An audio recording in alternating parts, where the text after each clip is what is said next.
Time to unwrap the outdoor games at Lake Tahoe this weekend with help from our friends at Upper Deck.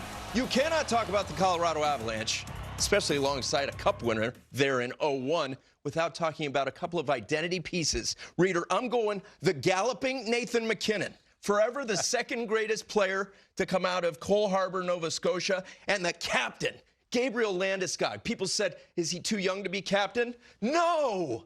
Look at those cards. They're beauties. What do you think about those two and how important they're going to be this weekend? Well, Nathan MacKinnon is oh so important. I mean, there are certain players in the league who just mean everything to their team, but also mean a lot to the league, and that's Nathan MacKinnon. This guy brings it every single night.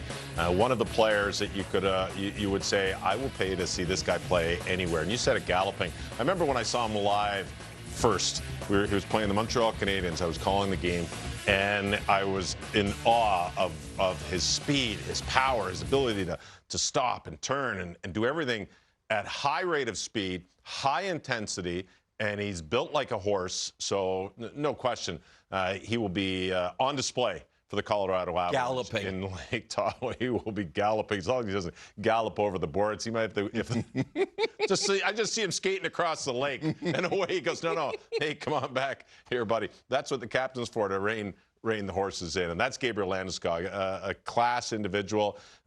He aged well beyond his years when he got into the National Hockey League. And I can remember Gabe Landeskog playing junior hockey with the Kitchener Rangers in the OHL, and he was a force then, and he was just a born leader. When you watch him play, the way he handles himself when things need to be done, he hasn't been in the lineup. He's out of the lineup, expected to be back in the lineup, and when he is in the lineup, he can score, he can play offense. He obviously plays on one of the top lines in the game when you've got MacKinnon, Rantanen, and Landeskog, but he's also gritty.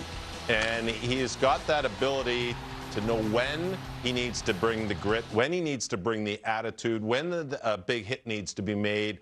Just the timing of his play in the game and what he does is essential to the success of the Avs. If you watch him play and his team needs a jump, he's the guy you're going to find is going to all of a sudden just crash the net or make a big play in the neutral zone or block a big shot. So, I mean, there's a reason he wears the C. So he is desperately needed for that team's success. I am desperately trying to win this $1,500. You can download exclusive cards and a chance to win a $1,500 prize pack. Unwrap that little code there, the QR code. $1,500, I can learn how to tie the right length. Look at this, reader. It's appalling.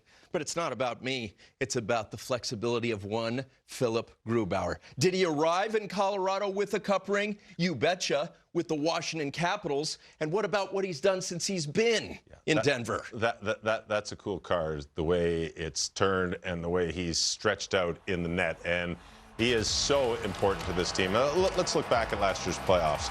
I mean, the Avs struggled to find goaltending. He was injured early, and the Avs just could not find that extra element in net. I mean, they were down to their 3 and 4 goaltenders when they get to the playoffs. But Philipp Grubauer has the confidence of this team. He has the confidence of the coach. Joe Sakic has total confidence in Philipp Grubauer. When he's healthy, when he's playing and he's on his game, he is as good as any #1 National Hockey League netminder, and the Avs need him come playoff time to stay healthy, because it might have been a different run in the playoffs if Grubauer was healthy last year. That's how important he is to this team.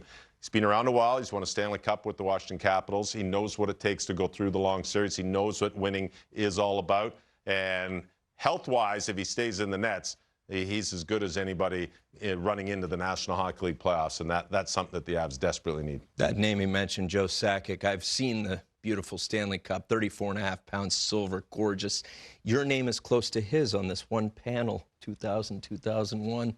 He also was part of the team that won it in 95, 96. How about we discuss Kale McAllister, the reigning Rookie of the Year? Digital card, please.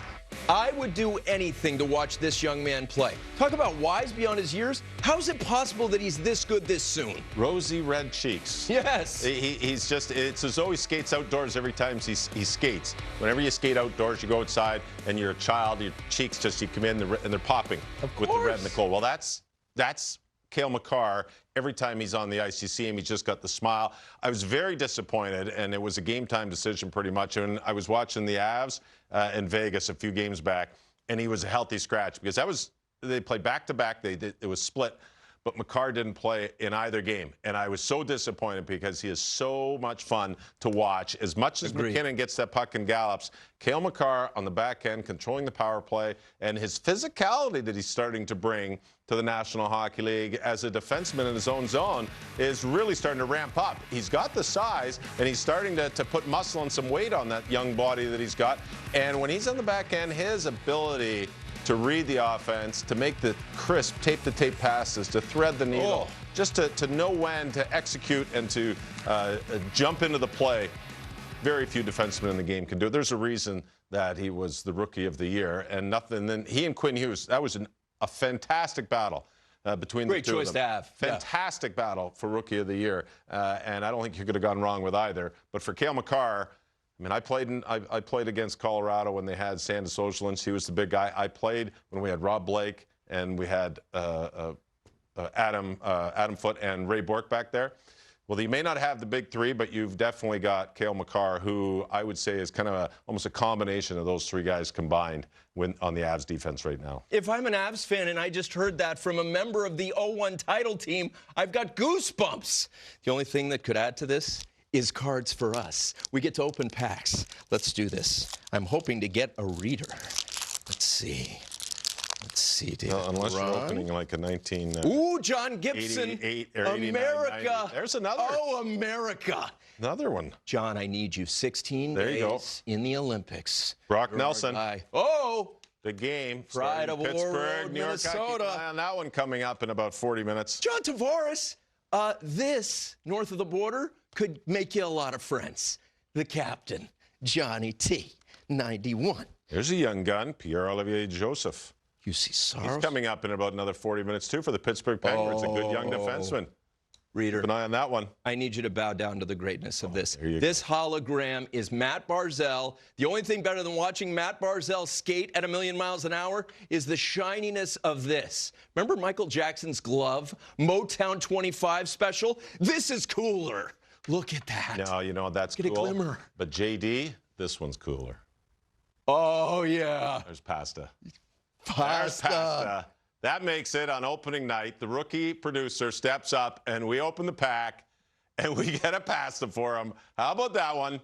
Away you go. Somehow I don't think that's a coincidence. And you ran. David, you haven't scored in 4. You're due. He's talking to the card like it's a person. Now, you owned a memorabilia store. I did. I used to have a card store, All Pro Sports Collectibles. That's awesome. Pickering Village. Way back when I played in Toronto, I had it for 2 years.